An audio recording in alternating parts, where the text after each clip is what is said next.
Le 26 minutes sport. Score, Résultats, analyse, interview, Afrique, monde.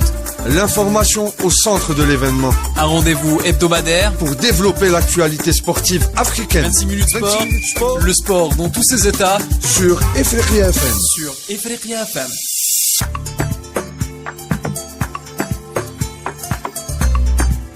Salutations l'Afrique, Salama, Nagadef, Mboinjaraman, Ayo, Mboto à tous les auditeurs de Ifriqiya FM. Merci de nous rejoindre sur 26 minutes sport, le magazine de l'actualité sportive de Ifriqiya FM, la voix de l'Afrique. Merci aussi de nous joindre sur Ifriqiya FM, soit à travers les ondes grâce à votre poste radio ou soit grâce à notre application que je vous invite à télécharger. Elle est disponible sur toutes les plateformes de téléchargement. Je vous dis merci mes sœurs et frères, grâce à vous qu'on est là et grâce à vous qu'on est motivé pour donner de l'actualité sportive de haut niveau. Dans le débat du jour, évidemment, du handball africain et les qualifications pour les JO 2024 pour les représentants de l'Afrique, l'Algérie et la Tunisie. Le dossier aussi des fraudes sur l'âge au Cameroun, où la fédération camerounaise a suspendu plus d'une soixantaine de joueurs. Et on reviendra sur la liste des lions de la Teranga et aussi de l'actualité du championnat sénégalais. À la loupe, ces trois sujets avec nos experts prestigieux qui sont là, des journalistes, des entraîneurs qui seront là avec nous pour nous donner des informations en continu sur Ifriqiya FM et 26 minutes sport.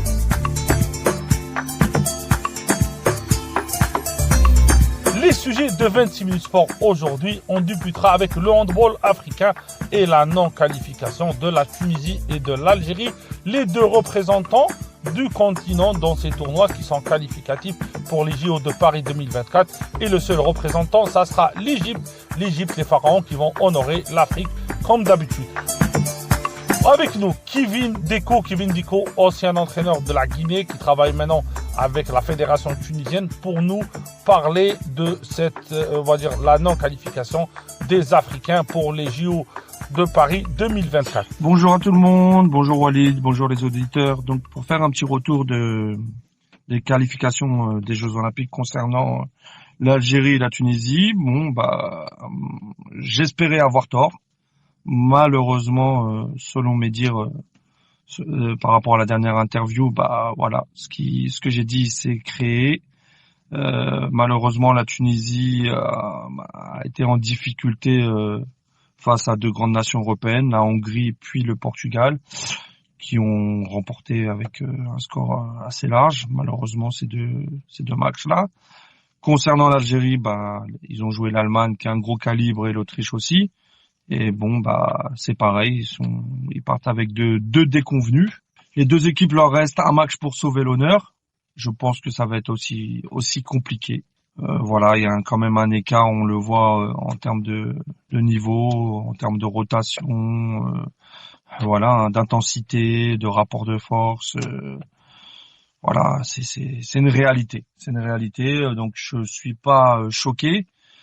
Il y a l'Égypte qui a fait un match amical, là, on a vu contre l'équipe de France au tournoi. L'Égypte prend aussi 8 buts et qui est la meilleure nation d'Afrique. Par contre, là, je suis un peu déçu parce que je pensais qu'ils auraient pu faire mieux, les Égyptiens. Mais voilà, la réalité est là et ce qu'on disait sur les interviews précédentes, que il y a l'exigence, le travail en continu et les moyens, ce qui fait la différence entre les nations africaines et les nations européennes. Et la réalité s'écrit aujourd'hui avec ces résultats-là.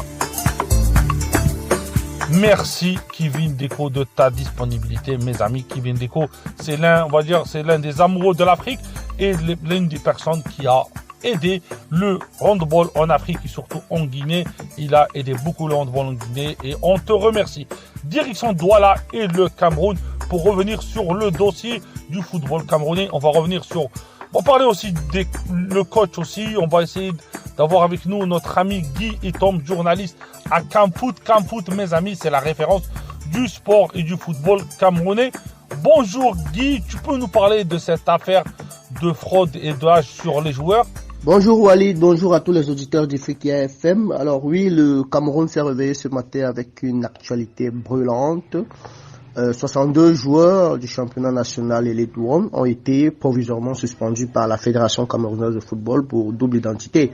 Il s'agit de 62 joueurs répartis dans 16 équipes sur les 19 engagés en Elite One.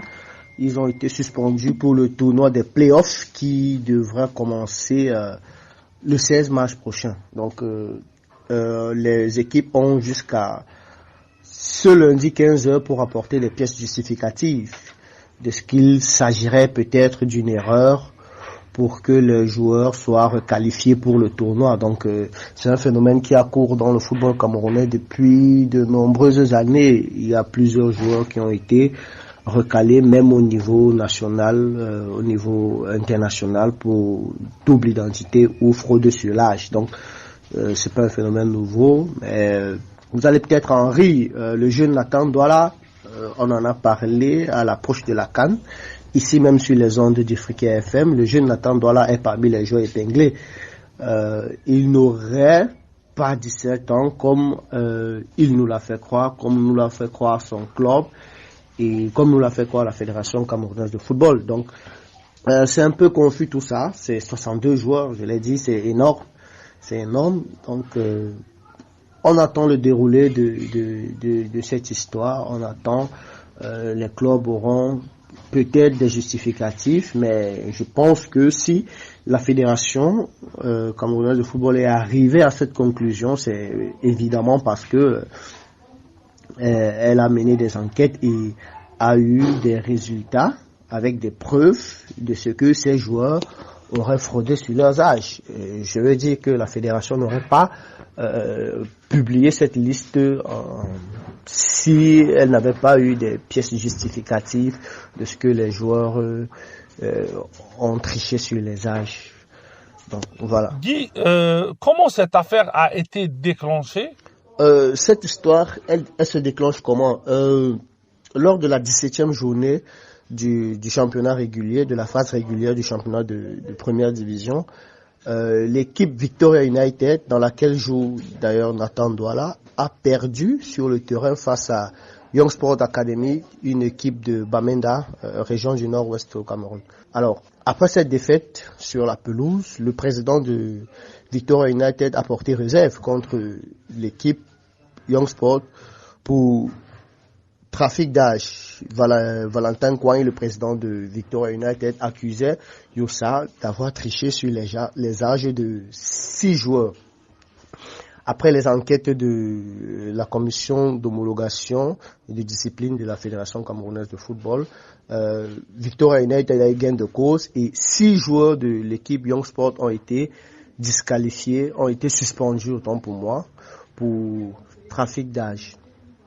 Après cette suspension, donc, Victoria a naturellement gagné le match sur le tapis vert. Donc, ils se sont vus attribuer 3 points supplémentaires, ce qui a qualifié directement l'équipe pour les playoffs. Alors, ils n'étaient pas qualifiés au départ. L'équipe n'était pas qualifiée au départ pour les playoffs. Donc, avec cette victoire, ils ont été qualifiés pour le tournoi des playoffs qui doit déterminer dans les prochains jours le champion du Cameroun. Bon, après ce petit problème-là entre ces deux équipes, une autre équipe qui a été défavorisée par cette affaire, je veux parler ici de Fauve Azur. Fauve Azur, qui était initialement qualifié pour les playoffs, s'est vu rétrogradé à cause des 3 points octroyés à Victoria United. Donc Fauve Azur n'était plus qualifié pour les playoffs et le club n'a pas digéré cette affaire, a décidé de porter réserve aussi et décidé de prouver que certains joueurs de Victoria eux aussi étaient en situation irrégulière de fraude et de double identité. Donc voilà, c'est là que part le problème et la FECAFOOT pour les playoffs a décidé de regarder de plus près cette affaire de double identité et voilà, on se retrouve avec 62 joueurs, c'est quand même énorme, vous vous rendez compte, Walid, 62 joueurs du championnat de Ligue 1 épinglés pour fraude et double identité. Est-ce que tu penses que cette affaire va apporter un peu du positif aussi au football camerounais par rapport à l'âge des joueurs et tout ça? L'impact positif, je ne vois pas très bien. Bon, peut-être sur le long terme, oui, l'impact sera positif, en ceci que les clubs et les académies de football, les écoles de formation de football vont dorénavant essayer de faire évoluer les joueurs, les jeunes, avec leurs âges réels. Sur ce point-là, oui, ça peut avoir un impact positif. C'est-à-dire que de peur d'être suspendus ou bien d'être figés ou affichés plus tard, les joueurs eux-mêmes vont décider, j'évolue avec mon âge normal pour ne pas me retrouver dans une situation qui va me être défavorable demain. Donc, sur ce point-là, oui, Walid, on peut voir un impact positif, mais d'un autre côté, c'est le championnat camerounais à l'immédiat qui se vend très mal. On ne comprend pas comment le championnat, la phase régulière, a eu 18 journées. On n'a jamais entendu parler de ces fraudes sur les âges. En 18 journées, tous ces joueurs ont évolué, ils ont traversé les commissions, et à l'approche des playoffs, on se rend compte, comme par enchantement, qu'il y en a 62 qui ont fraudé sur leurs âges et qui sont en situation de double identité. C'est pas très vendeur pour le championnat camerounais. Vous voyez ce que je veux dire? C'est pas très reluisant pour la FECAFOOT, pour son système d'octroiement de licence. C'est pas très reluisant. Donc, voilà, moi je pense que à l'immédiat, ça peut être une mauvaise publicité. Et puis, la CAF peut décider de se pencher sur le cas de Nathan Douala. Il a participé à la CAN avec l'âge de 17 ans. Et quelques mois après, on nous dit qu'il n'a en réalité pas 17 ans. Bon, c'est une très mauvaise publicité actuellement pour le football camerounais. Donc, mais en termes d'impact, oui, bon, je crois que plus tard, oui, les joueurs, les équipes, les académies de football voudront faire évoluer les joueurs avec leur âge normal. Guy, on aimerait bien revenir sur le remplaçant de Song. Quels sont les noms qui circulent autour de la fédération camerounaise? Bon, pour la sélection, le sélectionneur, les noms qui tournent, le nom qui revient le plus à présent, c'est le Portugais Antonio Conceição, l'ancien sélectionneur de Lyon Indomptable. Il a été sélectionneur d'octobre 2019 à février 2022. Vous vous souvenez, la FECAFOOT de Samuel Eto'o l'a limogé juste après l'échec à la CAN. On avait terminé 3e et il a été limogé parce que son cahier de charge lui demandait de mener les Lions Indomptables au moins en finale. Il avait donc échoué et il a été limogé. Bon, le problème a pris d'autres proportions. Il a saisi la FIFA et le TAS pour licenciement abusif. Il a eu gain de cause. Le Cameroun est condamné à verser à Conceição plus d'1 million d'euros. Voilà, et c'est le nom qui revient le plus actuellement, bizarrement. Son nom revient, il est dans les petits papiers du ministère des Sports et de l'Éducation physique. Donc voilà, et il y a aussi le sélectionneur, l'actuel sélectionneur de l'Afrique du Sud, Hugo Broos, qui a lui aussi été auparavant sélectionneur des Lions Indomptables. Vous vous souvenez, c'est lui qui remporte la CAN 2017 avec le Cameroun. Mais je ne vois pas très bien la faisabilité de cette affaire parce qu'il est encore sous contrat avec l'Afrique du Sud. D'autres noms, le français Antoine Comboiré, le français Raymond Domenech. Voilà les noms qui reviennent un peu sur la succession de Rigobert Song. Mais jusqu'ici, rien de vraiment très concret. Les négociations avec les différents protagonistes se poursuivent. On nous a fait comprendre qu'un entraîneur brésilien serait intéressé par les Lions Indomptables. Le nom de l'entraîneur, malheureusement, n'a pas filtré. Mais voilà, les tractations se poursuivent en coulisses et très bientôt on saura qui va succéder à Rigobert Song.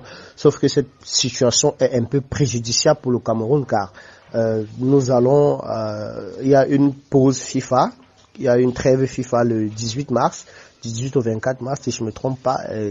À date, le Cameroun n'a pas de sparring partner, on n'a pas de match programmé, nous sommes le 10, nous sommes le 11, c'est un peu compliqué, c'est un peu désagréable pour le Cameroun. Donc, à cette trêve FIFA, il semblerait qu'on n'aura pas de match à jouer parce que effectivement, on n'a personne sur le banc. Vous vous rappelez que c'est tout le staff de Rigobert Song qui a été limogé. Donc, il n'y a même pas d'adjoint pour prendre la relève, comme on l'a vu en Côte d'Ivoire avec Gasset et Mess Faye. Il n'y a même pas d'adjoint sur le banc pour prendre la relève. On n'a pas nommé d'entraîneur intérimaire. Donc voilà, le Cameroun est dans cette situation-là et les tractations se poursuivent. Mais comme je vous l'ai dit, les noms qui reviennent, Antonio Consasso, Hugo Broos, Antoine Comboiré, Raymond Domenech. Bon, on a évoqué la piste à Arsène Wenger, mais les problèmes, la masse salariale que réclame le technicien français est assez supérieure à ce que le Cameroun peut offrir à un sélectionneur. Donc, ce n'est pas très probable. Guy, selon toi, l'expert, est-ce que c'est un local ou c'est plus un Babtou que le peuple camerounais préfère? Alors, pour le choix de l'entraîneur, Walid, le peuple est un peu divisé là-dessus. Il y a une bonne partie d'ailleurs qui pense que on devrait même redonner les rênes de l'équipe nationale à un local, malgré l'échec de Rigobert Song. Certains pensent que non, un local devrait reprendre les rênes des Lions indomptables, parce que bon, il y en a pas mal qui ont des diplômes, des certifications et une petite expérience. On a Achille Webo en Turquie, Albert Meyongze, ils sont nombreux là à avoir des locaux, à avoir une expérience. Donc, le peuple jusqu'ici pense que non, il faudrait logiquement redonner cette chance-là à un Camerounais. Ils sont dans l'optique de la nationalisation du banc de touche des Lions indomptables, alors qu'une autre bonne partie pense que bon, un entraîneur étranger serait idéal pour les Lions indomptables, parce qu'un entraîneur étranger aura moins de pression, sera plus libre et plus indépendant. Je ne vous apprends rien, vous savez que plusieurs personnes ont pensé que Rigobert Song n'a pas été totalement indépendant à la tête de cette équipe. Il y a eu une très grosse influence de Samuel Eto'o qui était tout le temps dans le vestiaire, qui donnait de la voix. Donc, certains pensent que pour éviter ce type de scénario, il faudrait qu'on prenne un entraîneur étranger qui a les mains libres, qui ne peut pas se laisser influencer par l'aura ou l'omniprésence de Samuel Eto'o. Donc, voilà, mais je crains que malheureusement le choix du peuple ne puisse pas beaucoup compter. C'est le gouvernement qui a la charge de recruter le nouveau staff technique à la tête des Lions indomptables. On a repris cette compétence à la FECAFOOT. Donc voilà. Et les tractations vont bon train, on attend qui sera élu à la tête des Lions indomptables dans les prochains jours. Guy, on te laissera le soin de terminer nos questions. Alors merci Walid, merci pour cette tribune que tu m'offres. C'est toujours un plaisir de revenir sur Ifriqiya. Ça fait plaisir d'édifier tes auditeurs sur l'évolution du football au Cameroun. Ta radio, elle monte et elle a apprécié. Alors je te souhaite beaucoup de courage à toi et à tes auditeurs, à ton panel. Voilà, donc merci encore pour cette tribune et n'hésite pas, le Cameroun est une terre d'accueil. Je serai toujours disponible pour te donner mes analyses, mes opinions et l'évolution du football camerounais. Ciao. Merci Guy et Tom. Pour vous rappeler, mes amis, c'est un grand journaliste camerounais. Il bosse, il travaille pour Camfoot, la référence du sport et du football camerounais. Pour terminer, direction Dakar. Dakar, notre chère capitale sénégalaise. Et notre confrère Harouna Diamé, journaliste et vice-président de l'association des journalistes sportifs sénégalais. Bonjour Harouna. Bonjour chers auditeurs de Ifriqiya FM. Et aussi en wolof Harouna. Salam alaikum, ña ngeen def yéen ñi di ñu déglu ci Ifriqiya FM. ñoo ngi leen sant bu baax. Harouna, dites-nous, on va dire une analyse sur la nouvelle liste de Aliou Cissé. Comment tu vois cette liste-là? Alors, ce qu'on peut retenir de cette liste, Aliou Cissé, effectivement, pour les 2 matchs amicaux prévus en ce mois de mars pour les dates FIFA, un rajeunissement de son groupe. Aliou Cissé a fait confiance à des jeunes joueurs qui étaient dans les sélections de jeunes du Sénégal. On notera l'arrivée chez les A pour la 2e fois d'Amara Diouf. Amara, la jeune pépite du football sénégalais, qui n'a pas encore 17 ans, donc qui était déjà dans pour le match contre le Niger, mais qui n'avait pas pris part à la rencontre en amical juste avant la CAN 2024 en Côte d'Ivoire. Et on note aussi que Lamine Camara est de retour dans le groupe, qui a pris une large place. Et il retrouve dans ce groupe, il est rejoint par un joueur qui était avec lui dans la sélection des U17, à savoir Mamadou Lamine Camara, qui joue à RS Berkane au Maroc. Et à côté, il y a des jeunes joueurs comme Habib Diarra de Strasbourg, qui vient en renfort, qui fait sa première sélection avec le Sénégal, sa première convocation donc. Donc on peut dire que Aliou Cissé est en train de rajeunir son groupe, d'apporter du sang neuf. Et c'est de bonne loi, et c'est bon pour le football sénégalais, puisque le Sénégal avait quand même besoin de rajeunir son groupe. On a constaté qu'il y a beaucoup de joueurs trentenaires dans l'équipe qui était à la CAN, et au milieu de terrain, notamment avec les Aliou Cissé, les Kouyaté, qu'il fallait peut-être un peu préparer déjà la relève. Et c'est la même chose en défense, avec Koulibaly qui commence à prendre de l'âge, et forcément l'arrivée de Sanganté sera un bon renfort pour cette équipe du Sénégal. Dernièrement, Aruna, on a eu un renfort de Pape Thiaw, l'ancien sélectionneur des A'. Il a intégré le staff des Lions A. Comment a été vue son intégration et explique-nous comment c'est venu? Oui, c'est un fait. Aliou Cissé a été rejoint dans le staff de l'équipe du Sénégal juste avant la CAN en Côte d'Ivoire par son ancien coéquipier en sélection de la génération 2002, Pape Thiaw. Pape Thiaw qui a gagné le CHAN avec l'équipe du Sénégal locale.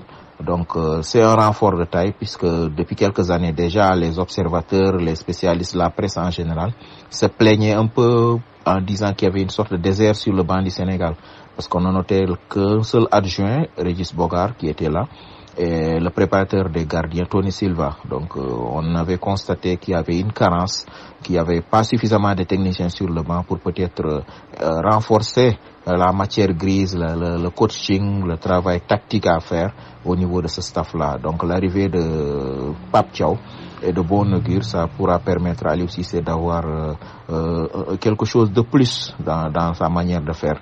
D'aucuns estiment même que c'est pas suffisant, qu'on devrait peut-être aussi adjoindre un autre joueur, un autre plutôt technicien, un technicien plus expérimenté, un ancien, puisque Pape Thiaw n'est sur des bancs de touche que depuis 5 à 6 ans, ce qui est très peu compte tenu du niveau où se situe l'équipe du Sénégal aujourd'hui. Donc on aurait besoin d'un plus expérimenté, 10-15 ans de carrière. On a beaucoup évoqué récemment le nom de Malick Daf, qui a été plusieurs fois sélectionneur des sélections chez les jeunes du Sénégal, qui était l'adjoint à l'époque de Joseph Koto. Et le championnat local, quelles sont les nouvelles de championnat local, Aruna? Pour parler un peu du championnat du Sénégal, disons qu'en tête du championnat, c'est un peu serré. Il y a une sorte de chassé-croisé depuis 5 à 6 journées entre Teungueth FC, qui est aujourd'hui leader, et puis le Jaraaf qui suit, qui parfois repasse devant avant de reperdre encore la tête. Ces deux équipes se tiennent dans un mouchoir de poche à 2 points, 3 points depuis quelques 5 à 6 journées maintenant. On notera donc il y a ce duel-là entre ces deux équipes. Il y a le Casa Sport qui avait difficilement démarré la saison aussi, alors que par le passé quand même Jaraaf, Teungueth FC, Casa Sport et en quelque sorte Génération Foot, c'est les équipes qui ces 5-6 dernières années ont été beaucoup en tête du championnat. Ce sont souvent en quelque sorte battus pour le titre, mais le Jaraaf et Teungueth FC là tiennent la dragée haute.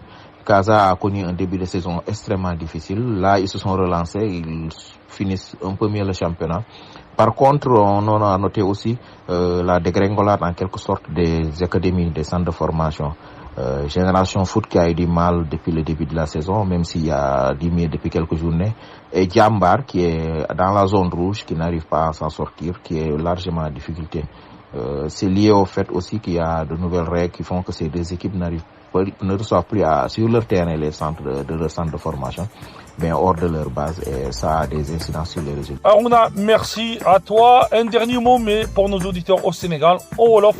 Pour jeexal ñu gërëm ñi ñuy déglu ci Ifriqiya FM ci Afrique yëpp, ñoo ngi leen di gërëm di leen sant di leen ñaanal kooru jàmm. Merci Aruna Diamé pour vous rappeler, journaliste spécialiste du football sénégalais et aussi vice-président de l'association sénégalaise de la presse sportive. Mes amis, on arrive à la fin de l'émission. Je vous dis à la semaine prochaine pour un autre numéro de 26 minutes sport. Vous avez de l'actualité aussi, on continue sur les Jeux africains. On a toujours on va dire, une chronique dans nos journal. Vous aurez tout dans le journal de Ifriqiya FM. Et je vous dis à la semaine prochaine pour un autre numéro de 26 minutes sport. Et à très bientôt.